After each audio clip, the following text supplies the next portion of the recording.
Assalamualaikum and a very good morning to our respected lecturer and fellow classmate. My name is MUHAMAD FIKRI bin ZULKIFLI and my metric number is BB231100806. Today I will be presenting our research entitled The Impact of Payment Method Preference on Spending Behavior Among University Students.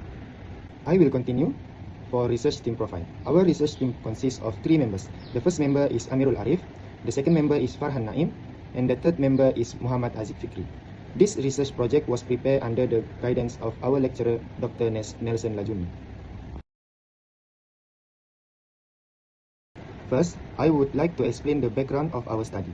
In today's digital era, technological advancement has significantly changed the way people make payments. Instead of relying on cash, many university students now prefer cashless payment methods such as debit card, credit card, online banking, and especially e-wallets, because they are faster, easier, and more convenient. With just a few taps on a smartphone, students can complete transactions anytime and anywhere. This convenience has led to the widespread use of digital payment systems, especially among young adults. However, although digital payments offer many advantages, they may also influence student spending behavior. Since there is no physical exchange of money, students may tend to spend more without fully realizing how much they are actually spending. This can lead to impulse buying, overspending, and weak financial control. Next, I will explain the problem statement. The first issue is the increasing use of digital payment method, which has significantly changed the spending habit of university students. Cashless transactions have become part of study daily life due to their speed, efficiency, and convenience. The second issue is that digital payment reduces the psychological pain of paying. Unlike cash transactions, students do not physically see money leaving their hands, which makes it easier to lose track of expense. As a result, many students experience impulse spending, unnecessary purchase, and difficulty in managing their monthly budget. Over time, these behaviors may affect their financial well-being and increase the risk of financial stress. Because of these issues, it is important to understand whether students' preferred payment method contribute to their spending behavior and financial management. Then, I will present our research objective and research question. Our study has 4 research objectives. RO1 is to identify the predominant payment method used by UMS students, such as cash, debit card, credit card, or e-wallets. RO2 is to analyze how different payment methods influence students' spending behavior, including their purchasing habit and spending patterns. RO3 is to evaluate whether the frequency of digital payment affects students' financial control, including budgeting habit and money management. RO4 is to develop guidance strategy that can help improve student financial management while still enjoy the convenience of cash payment. To support this objective, we developed 4 question research. RO1, what payment methods are most commonly used among UMS students? RQ2, how does payment method preference affect student spending behavior? RQ3, does the frequency of digital transaction influence student financial awareness and control? RQ4, can budgeting strategies help students balance cashless convenience with responsible spending?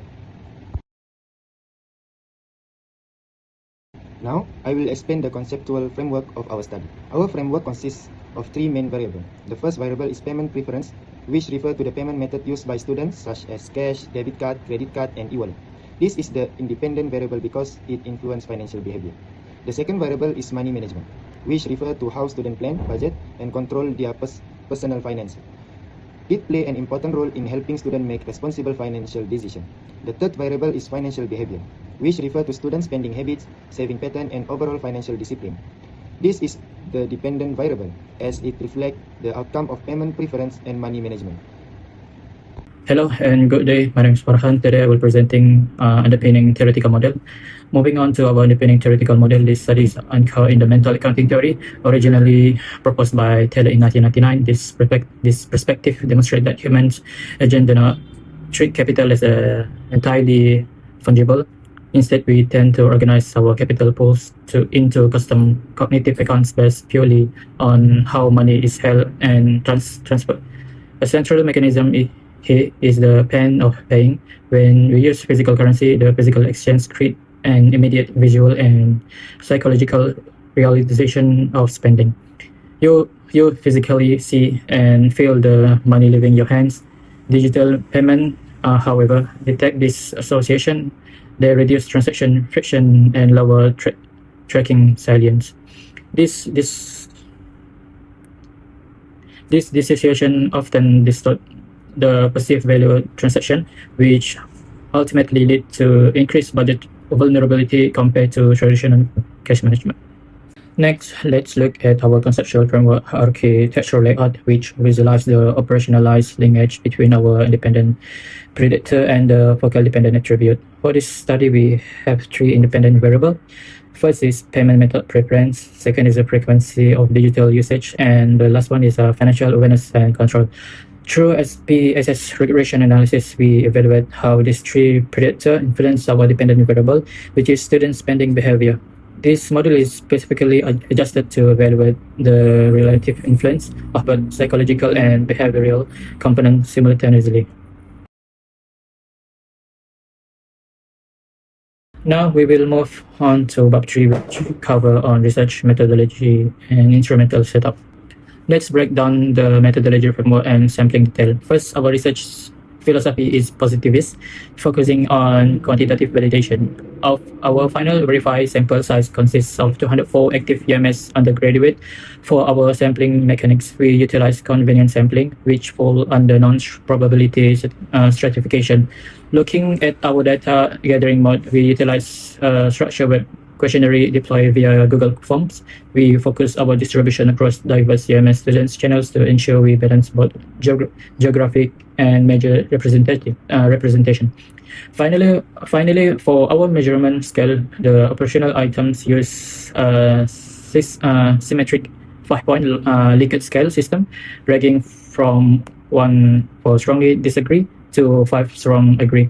All statistical computing was executed using SPSS version 27. Let's look at the demographic breakdown of our sample size, where the total equal to 104. Starting with the gender stratification, the male students cohort make up the majority of 122 respondents, or 59.8%, while the male students cohort accounts for 82 respondents, or 40.2%. In terms of age allocation, the majority of our respondents fall into the 21 to 23 years old bracket, representative 114 students, or 55.9%.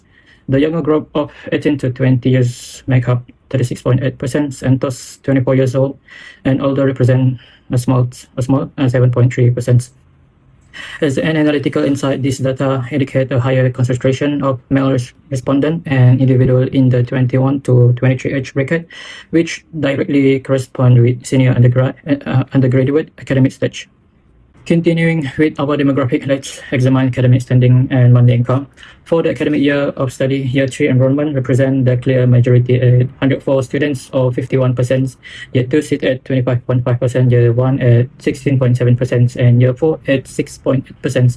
When looking at the monthly personal fund or income pool, the largest capital band is between 500 to 1,000, accounting for 65 students, or 31.9%. This closely followed by those below 500 at 27%, 1,001 to RM 1,500 at 23.5%, and above 1,500 at 17.6%. To put this into demographic context, over half of our analyzed population consists of final year undergraduate profile, and the primary income groups fall within the 500 to 1,000 threshold, representative typical baseline university subsistence allowance. Finally, let's look at our baseline analysis regarding payment method preference, which directly address our first research objective and research question. When identify primary payment choices among UMS students, we see a massive shift toward digital methods.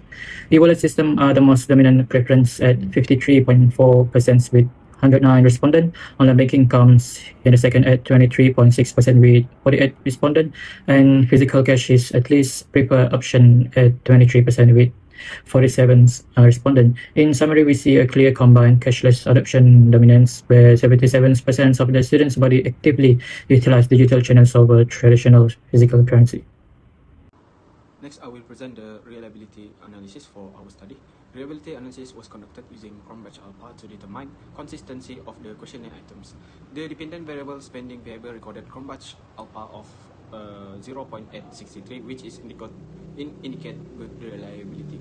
For the independent variable, preferred payment method and frequency of using digital payments both obtain a value of 0.649, which is considered moderate, acceptable for exploratory research. Meanwhile, financial awareness control recorded a value 0.553, indicating relative low reliability. However, the variable was still retained because it's theoretically important in explaining student in spending behavior. This slide presents the Pearson correlation analysis between the independent variable and spending behavior. The findings show that preferred payment methods have a very weak negative relationship between spending behavior and is not statistically significant. Similarly, frequency of using digital payment also does not have significant relationship between spending behavior. However, financial awareness and control show a moderate positive relationship with spending behavior and is statistically significant at 0.01 level. This indicates that students with higher financial awareness and better financial control tend to demonstrate more responsible spending behavior. Next is multiple linear regression performance. To further examine the effect of independent variable on spending behavior, multiple regression analysis was conducted. The regression model indicates that the independent variable explains a certain percentage of variation in spending behavior. Among the three variables, only financial awareness and control emerge as a significant predictor of spending behavior. And this suggests that financial knowledge and self-control play a more important role in determining students' spending pattern compared to payment preference or frequency of digital payment usage. Based on the statistical analysis, the result of our hypothesis are follows. First is H1 was not supported because of reference methods does not significantly affect spending behavior. Second is H2 was also not supported, indicating that frequency of using digital payment does not significantly influence spending behavior. Finally, H3 was supported, showing that financial awareness and control has significant positive effect on spending behavior among university students. Overall, only one of the three hypotheses proposed this study was supported. This chapter summarizes the major findings of study and discusses their implication. The study aimed to examine whether payment method preference and financial awareness influence spending behavior among university students.